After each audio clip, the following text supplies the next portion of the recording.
तो इस वीडियो में हम लोग पढ़ेंगे कि डेसिमल नंबर जो है इनका मल्टीप्लाई किस तरह से किया जाता है। और इसमें हमको दो चीज़ें जाननी है, ठीक है ना, कि डेसिमल नंबर एक दिया हो और एक होल नंबर दिया हो तो इनका मल्टीप्लिकेशन कैसे करेंगे, और दूसरा चीज़ अगर दोनों ही डेसिमल नंबर का मल्टीप्लिकेशन करना है तो कैसे किया जाता है। तो यही दोनों चीज़ें हम देखेंगे। सबसे पहले जो है हम डेसिमल मल्टीप्लाई होल नंबर की बात करते हैं, है ना।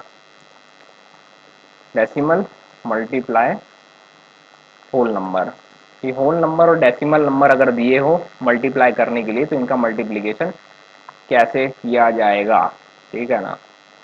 तो क्या करते हैं कि एग्जांपल ले लेते हैं, जैसे कि डेसिमल नंबर दिया हमको 0.4 मल्टीप्लाई 2 करना है। जैसे कि एक एग्जांपल के लिए, है ना, कि 0.4 मल्टीप्लाई 2 करना है हमको, तो कैसे कर सकते हैं। देखो दो तरीके से कर सकते हैं वैसे तो इसका मल्टीप्लिकेशन। क्या करना है, जैसे नॉर्मल मल्टीप्लाई करते हैं, नॉर्मल नेचुरल नंबर या होल नंबर दिए रहते हैं उसमें जो मल्टीप्लिकेशन करते हैं बस वैसे ही कर सकते हैं इसको भी। जैसे कि 0.4 को ऊपर लिख दिया, मल्टीप्लाई 2 जो है इसको नीचे लिख दिया, ठीक है ना। तो 2 4 का कितना होगा 8, 8 का 8 हो जाएगा। पॉइंट जो है मल्टीप्लिकेशन, जब डेसिमल का मल्टीप्लिकेशन होता है तो पॉइंट के नीचे पॉइंट नहीं लगता है, ठीक है। इसलिए पॉइंट को अवॉइड करेंगे हम मल्टीप्लाई करते टाइम। तो 2 4 8 हो गया, 2 0 0। तो फिर पॉइंट कहाँ लगेगा। तो देखो पॉइंट लगाने के लिए हमें ध्यान रखना पड़ता है कि असल में दिए हुए मल्टीप्लिकेशन क्वेश्चंस में पॉइंट है कितने, डेसिमल्स है कितने। तो अगर यहाँ ध्यान से देखें तो इस वाले में एक डेसिमल पॉइंट दिया है और इस वाले में एक भी नहीं दिया हुआ है, ठीक है ना, ये ध्यान रखना। 2 में कोई भी डेसिमल पॉइंट दिया ही नहीं है, जबकि 0.4 में पॉइंट है ना, ये एक डेसिमल है। तो इस एक डेसिमल के पीछे कितनी डिजिट्स हैं। तो अगर हम ध्यान से देखें तो इस डेसिमल डिजिट के पीछे, सॉरी, इस डेसिमल पॉइंट के पीछे सिर्फ एक डिजिट दी हुई है जो कि 4 है। तो हम क्या करेंगे, हमारे इस आंसर में लास्ट की इस डिजिट के बाद एक पॉइंट यहाँ पर लगा देंगे, ठीक है ना। ये चीज ध्यान रखना है। कोई नहीं, नेक्स्ट एग्जांपल लेते हैं। मुझे पता है इतना आसान नहीं है इसको समझना, पर एग्जाम्पल्स और सॉल्व करेंगे तो आराम से हो जाएगा ये, ठीक है ना। तो क्या करते हैं, एग्जाम्पल और ले लेते हैं यहाँ पे। जैसे कि दे रखा है हमको 2.4 मल्टीप्लाई 3 दे दिया है। जैसे ये एक एग्जांपल के लिए क्वेश्चन ले लिया हमने कि इसका मल्टीप्लाई करना है, तो हम क्या करते हैं, 2.4 को लिख देते हैं ऊपर, ठीक है ना, 2.4, और यहाँ लिख देंगे मल्टीप्लाई, नीचे 3 लिख देंगे। अब कर देते हैं इसको मल्टीप्लाई, जैसे नॉर्मल मल्टीप्लीकेशन करते हैं वैसे ही इसको भी सॉल्व करना है, ठीक है ना। तो 4 3 4 से हो जाएगा 12, 12 का लिखेंगे 2, यहाँ पे कैरी चढ़ा देंगे कितना 1, और 3 2 जो होता है 6, 6 प्लस 1 करेंगे तो आएगा कितना, ये 7 आएगा। क्लियर है ना। अब पॉइंट कितने के बाद लगेगा, यहाँ देखो एक ही पॉइंट है, एक डेसिमल है, इसके पीछे 4 दिया है जो कि एक ही डिजिट है, तो यहाँ लास्ट से 2 के बाद यहाँ पे पॉइंट लगाएंगे, मतलब इसका आंसर जो है वो 7.2 आएगा। एक और एग्जाम्पल लेते हैं, ठीक है, एक एग्जाम्पल और लेते हैं इसमें।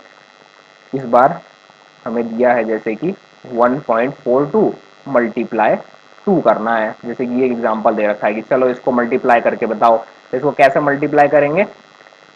इसको भी वही करते हैं क्या, 1.42 और मल्टीप्लाई यहाँ पे लिख देंगे नीचे कितना 2 लिख देंगे, यहाँ पे 2 दिया था 2 लिख देंगे। 2 2 जा हो जाएगा कितना 4, ठीक है 4 हो गया। 2 4 जा हो जाएगा कितना 8, 8 लिख दिया, और ये 2 1 जा जो हो जाएगा ये 2, यानी 284 आएगा। पर 284 आंसर नहीं है, क्यों, क्योंकि यहाँ हम डेसिमल नंबर्स का मल्टीप्लीकेशन कर रहे हैं। तो यहाँ देखें तो यहाँ भी एक ही डेसिमल है, 2 के पास कोई डेसिमल नहीं है क्योंकि ये होल नंबर है। अब यहाँ ध्यान से देखो तो यहाँ डेसिमल के पीछे जो है एक डिजिट दी हुई है और 2 भी दे रखा है, मतलब यहाँ पे टोटल 2 डिजिट दी हुई है डेसिमल के पीछे, है ना। 4 एक डिजिट है और जो 2 दी है वो भी एक डिजिट है, मतलब कुल मिलाकर 2 डिजिट्स हो गई।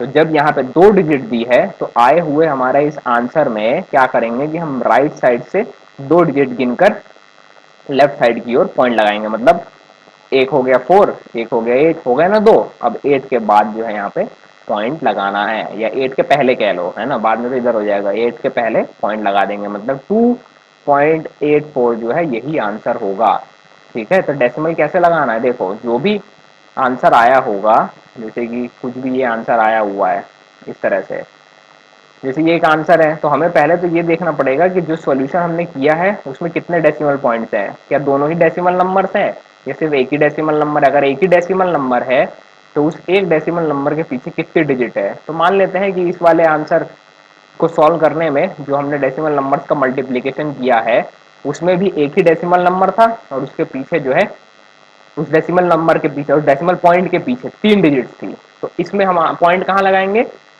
ये 1 हो जाएगा, ये 2 हो जाएगा, ये 3 हो जाएगा और इसके 8 के पहले जो है हम यहाँ पॉइंट लगा देंगे, मतलब कि 3.842 जो है ये हमारा आंसर होगा। ठीक है, इस चीज को ध्यान रखना है। जैसे एडिशन में, एडिशन का वीडियो नहीं देखा है तो उसकी लिंक नीचे दी है, उसको चेक कर लेना है ना। उसमें मैंने बताया था कि जब एडिशन करते हैं तो पॉइंट के नीचे ही पॉइंट उतारते हैं, जबकि मल्टीप्लिकेशन में ऐसा कुछ नहीं होता है, पॉइंट के नीचे पॉइंट नहीं उतारा जाता है। क्लियर है ना, इस चीज का हमको ध्यान रखना है। क्लियर है ये चीज, ठीक है। तो मुझे लगता है कि ये चीज शायद क्लियर हो गई होगी, नहीं होगी तो कमेंट में जरूर बताना मुझको। अब इसके बाद नेक्स्ट देखते हैं कि डेसिमल मल्टीप्लाई डेसिमल दिया होगा तो कैसे कर सकते हैं। ठीक है ना, कि डेसिमल मल्टीप्लाई डेसिमल, काम करते हैं, हेडिंग डाल देता है ना, डेसिमल मल्टीप्लाई डेसिमल, कि डेसिमल और डेसिमल्स का मल्टीप्लिकेशन दिया हो तो कैसे किया जाएगा। तो छोटे से नंबर लेते हैं, जैसे कि 3.8 मल्टीप्लाई 1.2, ऐसा कुछ नंबर दिया हुआ है, इनको मल्टीप्लाई करना है। तो हम क्या कर सकते हैं, इनको मल्टीप्लाई करने के लिए सेम वही 3.8 को लिख देंगे ऊपर और मल्टीप्लाई 1.2 जो है इसको लिख देंगे नीचे। अब जैसे नॉर्मल मल्टीप्लिकेशन करते हैं वैसे ही इसको भी सॉल्व किया जा सकता है। ठीक है ना, तो करते हैं सॉल्व। 2 8 जा 16 का 6, कैरी बन जाएगा 3 2 जा 6 प्लस 1 करेंगे तो 7। ध्यान रखना है कोई पॉइंट नहीं लगाना है। ठीक है ना, मल्टीप्लाई मल्टीप्लाई करते हैं, इसको क्रॉस का साइन लगाते हैं या फिर यहाँ 0 भी लगा सकते हैं, दोनों में कुछ भी लगा सकते हैं। 1 8 जा होता है कितना 8 और 1 3 जा होता है कितना 3, बस हो गया, ऐड कर लो। 6 प्लस क्रॉस 6 ही आएगा, यहाँ क्रॉस के 0 भी लगाते हैं ना, 8 7 15 का 5, कैरी बन जाएगा, 3 1 करेंगे तो 4 आएगा। ये हमारा आंसर आ रहा है, लेकिन ये भी करेक्ट नहीं है, क्यों, क्योंकि यहाँ पे हमें डेसिमल तो लगाना पड़ेगा ना। तो अब यहाँ इस केस में देखें तो डेसिमल डेसिमल के मल्टीप्लिकेशन में हमारे पास 2 डेसिमल दिए हुए हैं, एक तो ये 3.8 में एक पॉइंट लगा है और 1.2 में एक पॉइंट लगा है। तो अब कितने डिजिट के बाद यहाँ लास्ट में ये जो आंसर आया है, अब कितने डिजिट के बाद हम पॉइंट लगाने वाले हैं। तो सबसे पहले इस 3.8 को देखते हैं, इस पॉइंट के पीछे एक डिजिट है तो एक ये हो गया, और इसका जो पॉइंट दिया इसके पीछे भी कितनी डिजिट है, एक ही डिजिट है, तो 1 प्लस 1 हो गया 2, मतलब कि टोटल 2 डिजिट्स के बाद के पहले हमें पॉइंट लगाना है। ठीक है, के पहले पॉइंट लगाना, बाद में नहीं, उसके पहले पॉइंट लगाना है। जैसे कि फर्स्ट डिजिट ये हो गया 6, सेकंड डिजिट हो गया 5 और इसके पहले हम यहाँ लगा देंगे क्या, पॉइंट। तो हमारा आंसर जो है वो कितना आएगा, 4.56 आंसर आएगा। ठीक है, इसी तरीके से डेसिमल का डेसिमल से मल्टीप्लिकेशन किया जाता है। अब कोई जरूरी नहीं है कि सिर्फ ये इतने छोटे छोटे डेसिमल नंबर ही दिए हो, बड़े डेसिमल नंबर जो है वो भी आ सकते हैं, उनको भी सेम इसी तरीके से सॉल्व किया जाता है। इस चीज़ का ध्यान रखना है। ठीक है ना, जैसे हम नॉर्मल मल्टीप्लिकेशन करते हैं बस वैसे ही मल्टीप्लाई करना है, सिर्फ जो पॉइंट लगते हैं वो लास्ट में आए हुए आंसर में पॉइंट लगाया जाता है, वो भी ये गिनकर कि हमारे पास टोटल कितने डेसिमल पॉइंट्स हैं और उनके पीछे कितनी डिजिट्स हैं। तो जितने भी डेसिमल हैं उनके पीछे जितनी भी डिजिट्स होंगी उनके आंसर में उन डिजिट्स उतनी डिजिट्स काउंट करके, राइट साइड से उतने डिजिट्स काउंट करके उसके पहले हमें जो है पॉइंट लगाना पड़ता है। ठीक है ना, तो इस तरीके से हम डेसिमल्स को सॉल्व करते हैं। तो क्या करते हैं ना कि एग्जांपल और ले ही लेते हैं, एक बड़ा सा नंबर ले लेते हैं, जैसे 1.23 मल्टीप्लाई 1.2 दिया है। ठीक है ना, मान लेते हैं ये दे रखा है एक एग्जांपल, तो हम क्या करते हैं यही बनाते हैं 0.23 और मल्टीप्लाई में यहाँ लिख देते हैं 1.2। इसमें इसमें ये जो हम 1.2 यहाँ लिख रहे हैं ना, ये कोई ज़रूरी नहीं है इसमें पॉइंट के नीचे पॉइंट लगाना। क्लियर है, इस चीज़ का ध्यान रखना है हमको, तो कोई ज़रूरी नहीं होता है। ठीक है ना, वो चीज़ एडिशन में ज़रूरी होती है कि पॉइंट के नीचे पॉइंट लगेगा, वो वीडियो जरूर चेक कर लेना। तो अब शुरू करते हैं मल्टीप्लिकेशन, नॉर्मली करना है। 2 3 जा 6, ठीक है, 2 2 जा 4, 2 1 जा 2, यहाँ लगा लो क्रॉस या 0 लगा लो, कुछ भी लगा सकते हैं। 1 3 जा लिख देंगे 3, 1 2 जा हो जाएगा ये 2 और ये 1 1 जा हो जाएगा 1। ठीक है, इतना मल्टीप्लिकेशन करना तो सबको आता होगा। इसको करते हैं हम यहाँ पे प्लस। ठीक है ना, अब प्लस करो, देखो कितना आंसर आ रहा है इसका। तो 6 प्लस 0 करेंगे तो 6 आएगा, 4 प्लस 3 7 हो जाएगा, 2 प्लस 2 करेंगे तो 4 आएगा और 1 ऐसे ही उतार दिया जाएगा। तो ये हमारा आंसर आ रहा है, पर सही नहीं है। क्यों? क्योंकि डेसिमल लगाना है, और डेसिमल लगाने के लिए सबसे पहले इसमें आते हैं 1.23 में। इसमें एक पॉइंट दिया हुआ है और उसके पीछे 2 डिजिट है, और 1.2 में 1 डिजिट है, टोटल 3 डिजिट हो गए। इसका मतलब कि यहाँ राइट साइड से 3 डिजिट के पहले पॉइंट लगेगा, मतलब फर्स्ट डिजिट ये, सेकंड ये, थर्ड ये। तो यहाँ 4 के पहले जो है हम एक पॉइंट लगा देंगे, मतलब हमारा आंसर 1.476 हो जाएगा। ठीक है, तो ये होगा हमारा आंसर। तो डेसिमल्स के जो मल्टीप्लिकेशन है ऐसे ही किए जाते हैं नॉर्मल तरीके से। क्लियर है? या फिर एक दूसरा मेथड भी है, ठीक है ना, एक दूसरा मेथड भी है। पहले क्या कि इनको जो है फ्रैक्शन में कन्वर्ट कर लो और फिर सॉल्व कर लो, है ना। कैसे? देखो मैं बताता हूँ। जैसे कि 1.2 दिया है, मल्टीप्लाई 3.2 दे रखा है, ठीक है ना। जैसे ये क्वेश्चन दिया है, तो इसको हम चाहें तो वैसे ही कॉलम्स में अरेंज करके मल्टीप्लाई कर सकते हैं, या फिर क्या करते हैं कि इनको फ्रैक्शन में कन्वर्ट कर लेते हैं। जैसे देखो 1.2 दिया है, ठीक है ना, डेसिमल से फ्रैक्शन में करते कैसे हैं? जैसे 1.2 दे रखा है, तो इसको पता है कैसे किया जाएगा। यहाँ देखो एक डेसिमल पॉइंट है ना, ठीक है, तो इस डेसिमल के नीचे यहाँ अपॉन का साइन लगा के यहाँ डेसिमल के नीचे 1 लिखते हैं, और इस डेसिमल के पीछे जितनी डिजिट होंगी उतने जीरो यहाँ पे उतार दिए जाते हैं। ठीक है, ध्यान रखना कैसे करना है। जैसे कि 3.2 दिया हुआ है, इसको करना है फ्रैक्शन में, तो कैसे करते हैं, इस डेसिमल के नीचे लिखेंगे 1 डेसिमल की जगह, और इसके पीछे जितनी डिजिट्स होंगी, जैसे यहाँ पे और डिजिट्स दी हुई है 232 दे रखा है, तो इस 2 की जगह एक जीरो लिख देंगे, इस 3 की जगह एक जीरो लिख देंगे, और इस 2 की जगह भी एक जीरो लिख देंगे। मतलब ये बनेगा हमारा कितना, ये बन जाएगा फ्रैक्शन में 3232 अपॉन 1000 आएगा।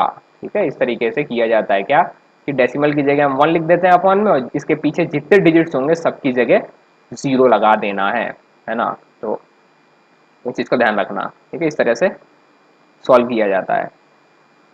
तो अगर 1.2 को लिखना होगा तो कितना आएगा, ये आएगा हमारा 12 अपॉन 10 आएगा। और सेम ऐसे 3.2 को अगर करेंगे, यहाँ मल्टीप्लाई की साइन है, ठीक है, मल्टीप्लाई की साइन है, मल्टीप्लाई का साइन लगा दिया, और 3.2 को करेंगे तो ये भी कितना आएगा 32 अपॉन 10। ठीक है, ध्यान रखना जब अपॉन में करते हैं तो ये जब लगाते हैं तो ये जो डेसिमल नंबर है, ये डेसिमल जो दिया, ये डेसिमल इसको नहीं लिखा जाएगा, इसीलिए हमने यहाँ पे नहीं लिखा। ये जो दोनों फ्रैक्शन में कन्वर्ट किए, यहाँ पे हमने डेसिमल नहीं लिखा है, क्योंकि डेसिमल हटाने के लिए 10 का इस्तेमाल किया जाता है। क्लियर है ना। अब इसको सॉल्व करने के लिए वही है, ये तो फ्रैक्शनल नंबर्स हो गए हैं अभी, ठीक है, फ्रैक्शनल नंबर्स हो गए ये। तो इनको कैसे सॉल्व किया जाता है, तो फ्रैक्शन नंबर्स को कैसे सॉल्व करते हैं और कैसे उनका मल्टीप्लाई करते हैं, उसकी लिंक भी नीचे दी है, उसको जरूर चेकआउट कर लेना। ठीक है, तो क्लियर हो जाएगा। तो यहाँ पे हम क्या करते हैं कि मल्टीप्लिकेशन करते हैं, ठीक है ना। और मल्टीप्लिकेशन करने से पहले हम यहाँ डिवीजन भी कर सकते हैं। जैसे कि ये कट जाएगा 2 6 12, 2 5 10। ये कैसे कटा, वो वाला जो वीडियो है how to multiply fractional numbers या फ्रैक्शंस, उसकी लिंक दी है, उसको जरूर चेक कर लेना। ये कट गया, फिर 6 को काट सकते हैं, 2 3 6, और ये 2 5 10 हो जाएगा। और कुछ कट रहा है क्या, और यहाँ पे कुछ कट नहीं रहा है, तो अगर कुछ भी डिवाइड नहीं हो रहा है तो हम फ्रैक्शंस को ऐसे ही लिख देते हैं। यहाँ आ जाएगा कितना 32 अपॉन में आ जाएगा कितना 5।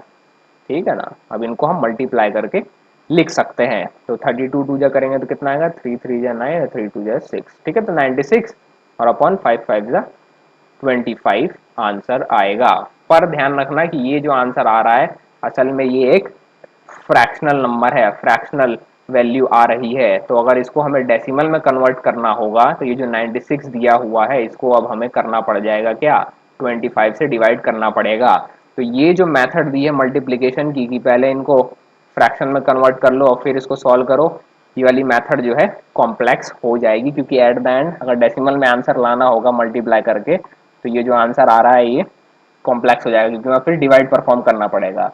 तो इससे बेहतर ये है कि नॉर्मल जो मल्टीप्लिकेशन करते हैं वैसा मल्टीप्लिकेशन कर लें, और जो आंसर आया है उसमें पॉइंट के पीछे कितनी डिजिट्स हैं टोटल काउंट करके उतना पॉइंट, उतने डिजिट्स के बाद हम पॉइंट लगा दें। तो वो जो फर्स्ट मेथड है वो ज़्यादा आसान है, और आंसर आने के चांसेस भी, एक्यूरेट आंसर आने के चांसेस भी लगभग लगभग ज़्यादा रहते हैं। ठीक है ना, जबकि इस केस में गड़बड़ कर सकते हैं। क्लियर है। तो इस तरह से डेसिमल जो है उनका मल्टीप्लिकेशन किया जाता है। तो मुझे लगता है ये चीज़ समझ में आई होगी, नहीं समझ में आया होगा तो कमेंट में मुझे बताना। ठीक है ना, और इस वीडियो को एक बार और चेक कर लेना। और स्टडी मटेरियल जो भी है उन सब की लिंक भी नीचे ही दी हुई है, तो उनको भी चेकआउट कर लेना। तो मिलते हैं फिर नेक्स्ट वीडियो में।